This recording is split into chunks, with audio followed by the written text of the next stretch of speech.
Today, Europe has become a home for anyone in the world who wants to call it home, while the European peoples are losing the only place they have to call home.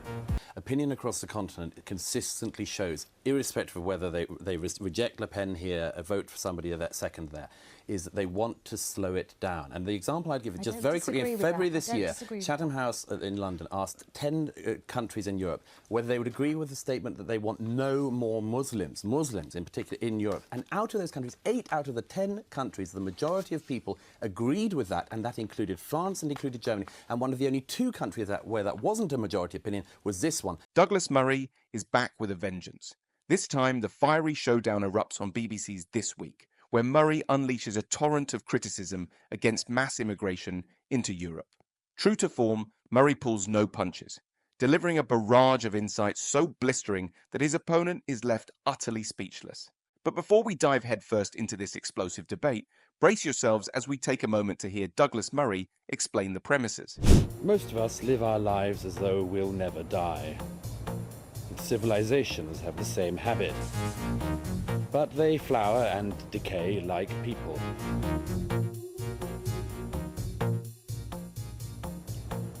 I've been traveling the continent recently to study the migration crisis, which has been going on for decades. 2 things make it into a catastrophe. The first is the mass movement of millions of people into our continent. The second, that this should happen at precisely the moment our civilization lost faith in itself. For Europe was not just a continent, but a culture.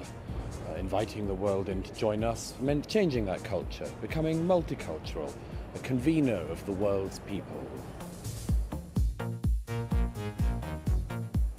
Today, Europe has become a home for anyone in the world who wants to call it home, while the European peoples are losing the only place they have to call home.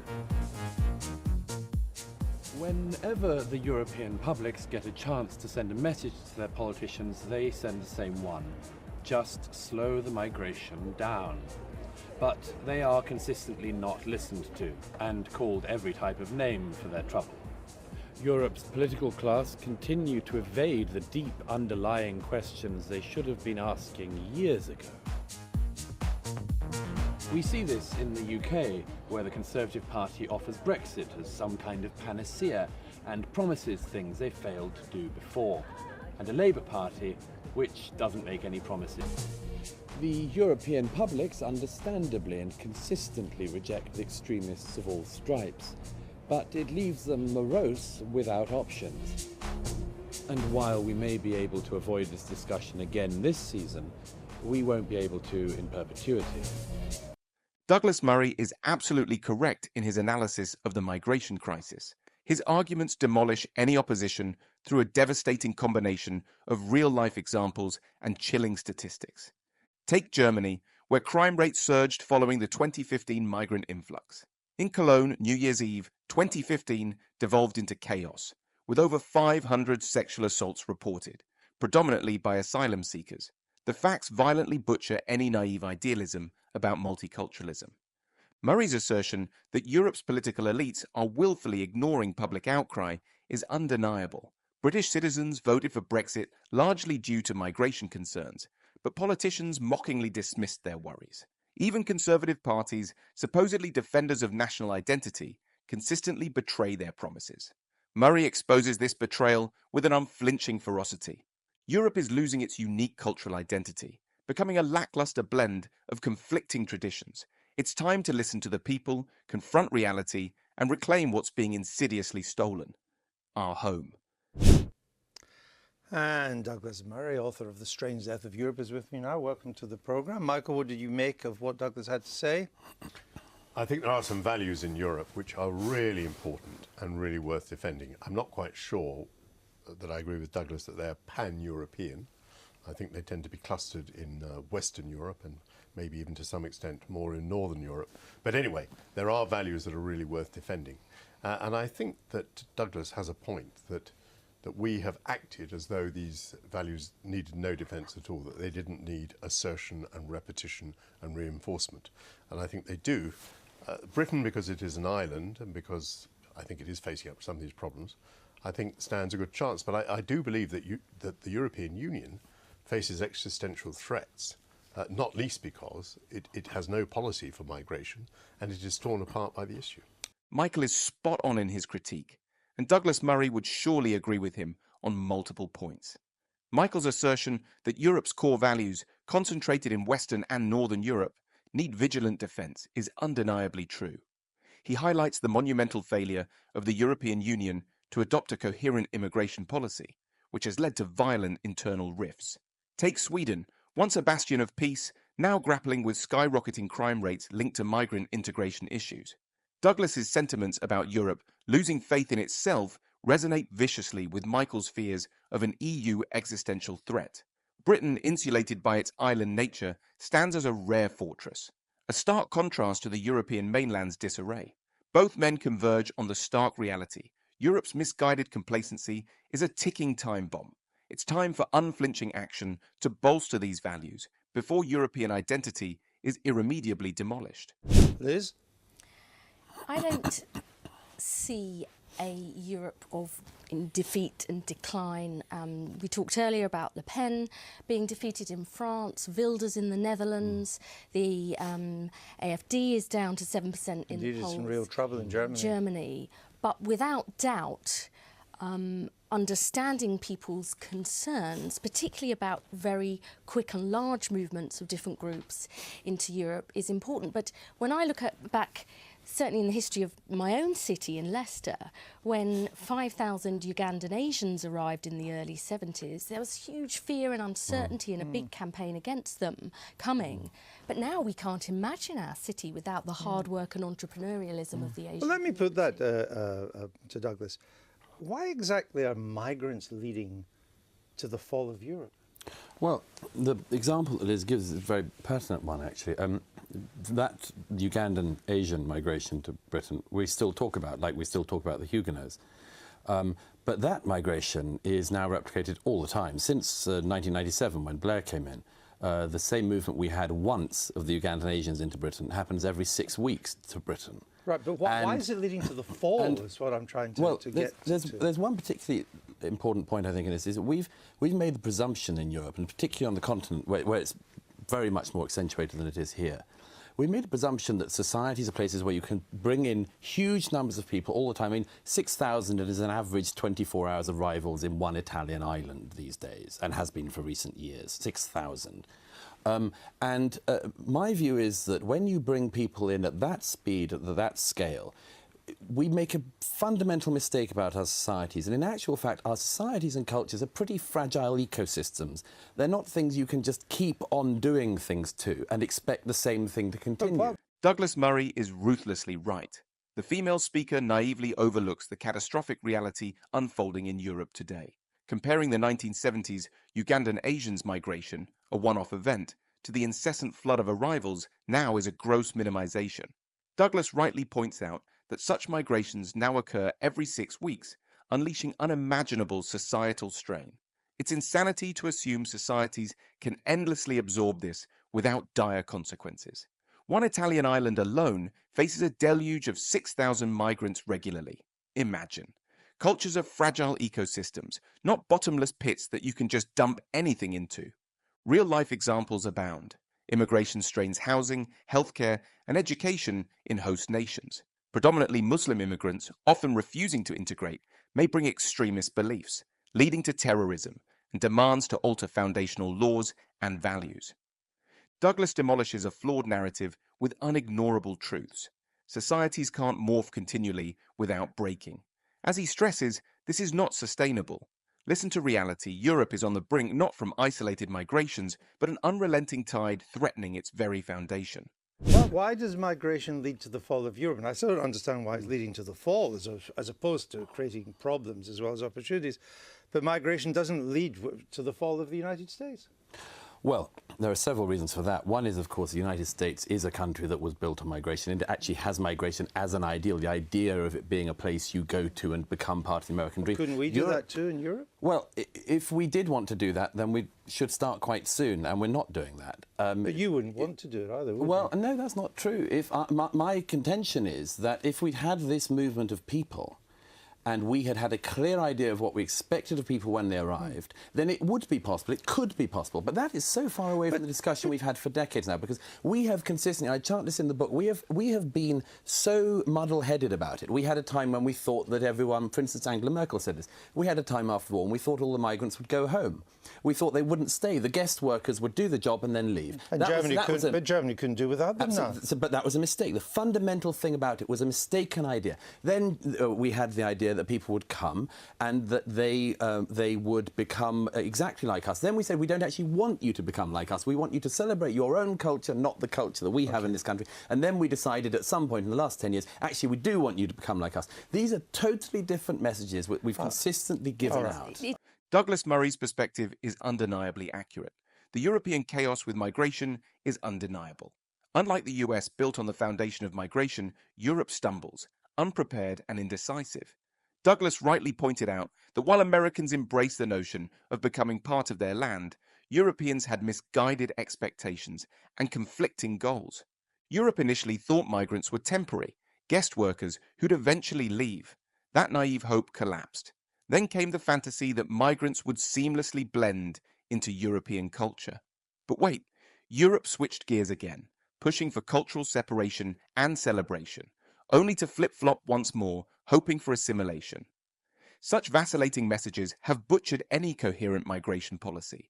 Look at the facts. Crime rates in Germany are spiking, Sweden facing societal fractures and massacres such as the Charlie Hebdo shooting and the 2005 London bombings. Douglas demolishes the flawed optimism that Europe can handle this influx without catastrophic consequences. Cultural integration isn't a simple checklist. It's a fragile, complex process that Europe has violently mishandled. The evidence is stark and irrefutable. It's remarkable for all the issues that there are. It's remarkable, I think, how well we've coped as a country.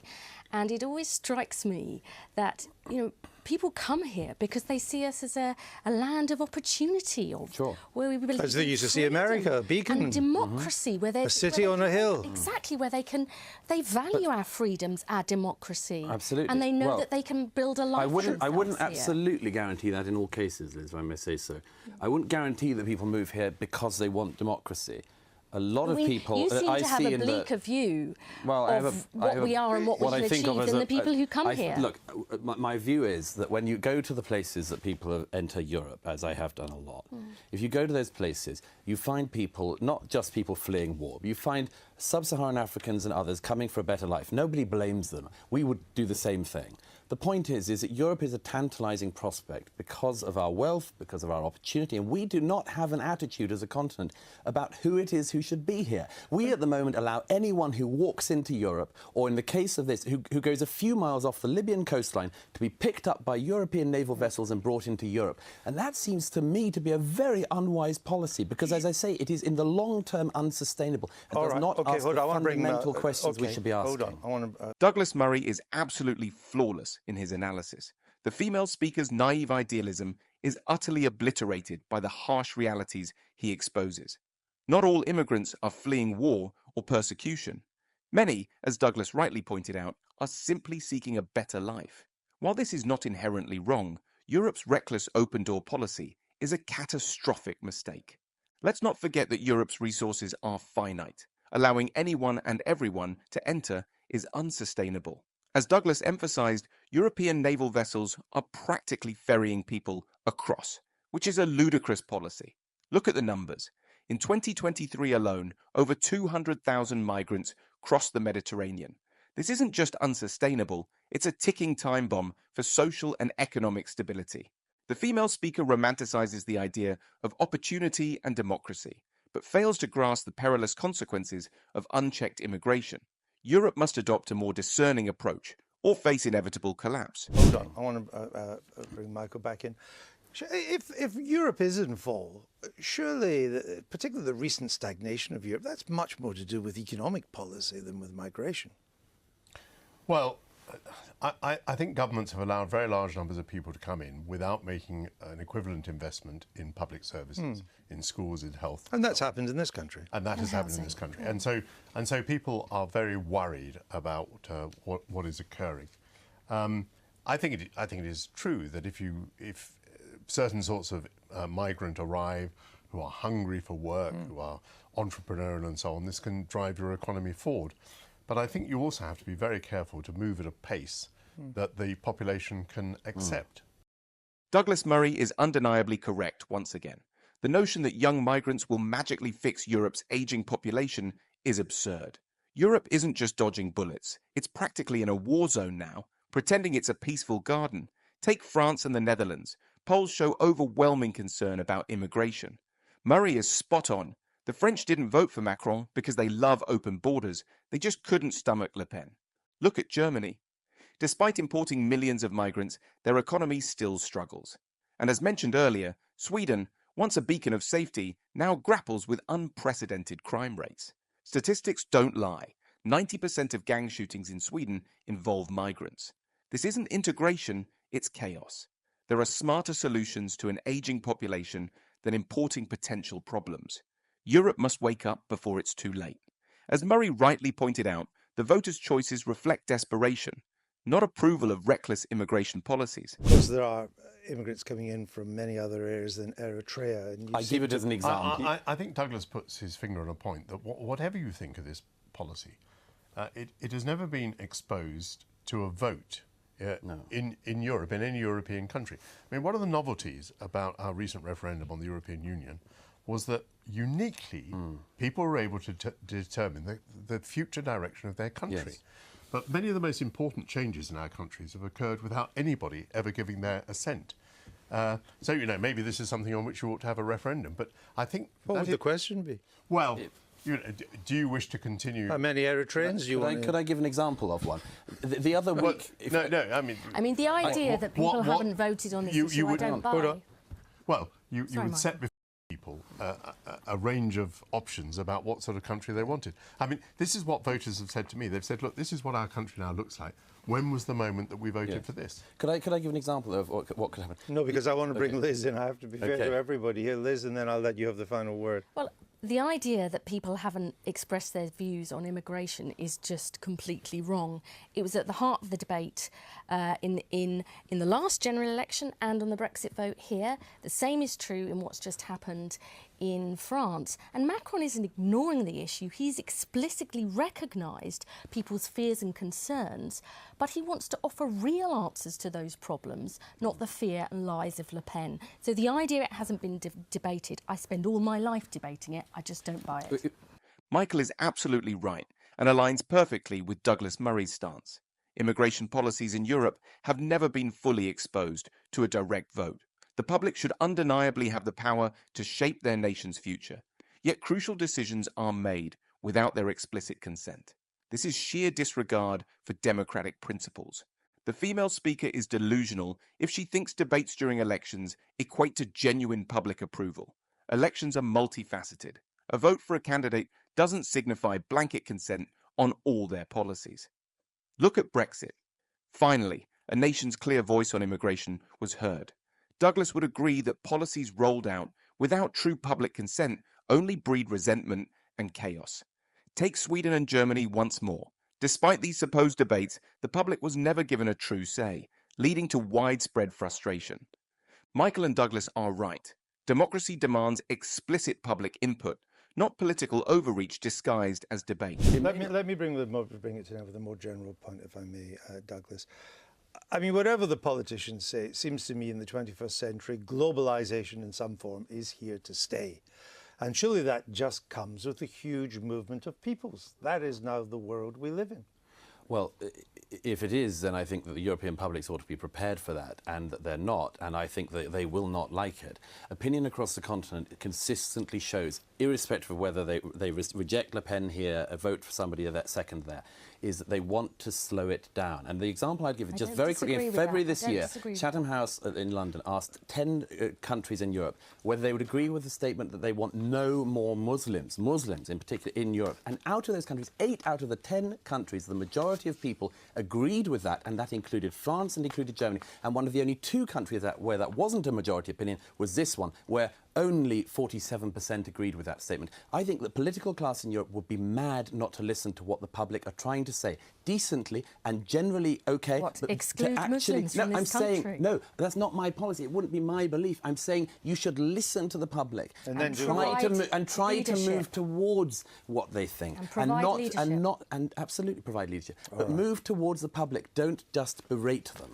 I completely agree with Douglas. The host's naive acceptance of globalization's consequences is laughable.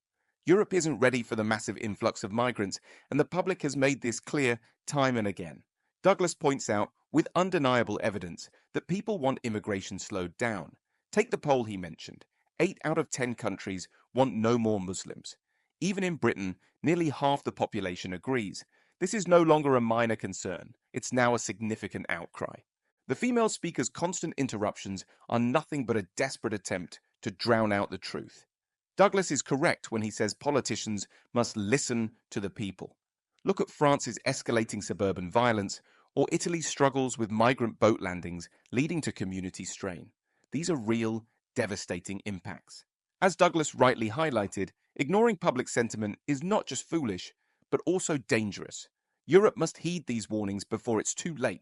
The public's voice on immigration has been ignored for too long, leading to devastating consequences in countries like France and Italy. Murray's insights highlight the urgent need for politicians to listen to their constituents. If you agree, show your support by liking this video.